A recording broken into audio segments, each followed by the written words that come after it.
এখন আমাদের মাঝে সংক্ষিপ্ত আকারে বক্তব্য দিবেন আমাদের বাংলাদেশ মুক্তিযোদ্ধা সন্তান সংসদের সিনিয়র ভাইস চেয়ারম্যান জুয়েল মিয়া। বিসমিল্লাহির রহমানির রহিম। বাংলাদেশ মুক্তিযোদ্ধা সন্তান সংসদ কর্তৃক সাভার উপজেলার ইফতার পার্টিতে উপস্থিত আছেন মাননীয় চেয়ারম্যান মোহাম্মদ সোলায়মান মিয়া ভাই, বাংলাদেশ মুক্তিযোদ্ধা সন্তান সংসদের মহাসচিব জনাব শফিকুল ইসলাম বাবু ভাই, আছেন যুগ্ম মহাসচিব সুলতান ভাই, সাংগঠনিক সম্পাদক শেরালি সহ বাংলাদেশ মুক্তিযোদ্ধা সন্তান সংসদের ঢাকা জেলা কমিটির আহ্বায়ক সহ কেন্দ্রীয় নেতৃবৃন্দ, সবাইকে আসসালামু আলাইকুম।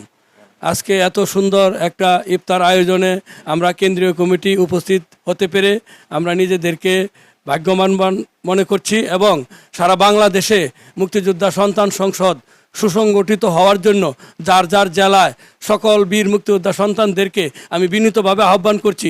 এখন যদি আমরা একত্রিত না হতে পারি তাহলে আমরা এই বাংলাদেশে যে এই গত 1.5 বছর যাবৎ যে আমরা অবহেলিত হয়েছি, এই অবহেলিত থেকে আমাদেরকে সামনে এগিয়ে নিয়ে যাওয়ার জন্য আমাদেরকে সুসংগঠিত হতেই হবে। সুসংগঠিত না হলে আমরা আর এগোতে পারবো না। সবার কাছে অনুরোধ, আমরা যেন সারা বাংলাদেশে বাংলাদেশ মুক্তিযোদ্ধা সন্তান সংসদের অনুকূলে আমরা বীর মুক্তিযোদ্ধা সন্তানরা একত্রিত হয়ে সুসংগঠিত হয়ে কাজ করতে পারি, তাহলে আমরাই হব সারা বাংলাদেশে মুক্তিযোদ্ধা সন্তান সংসদ সর্বোচ্চ শক্তিশালী সংগঠন। আসসালামু আলাইকুম।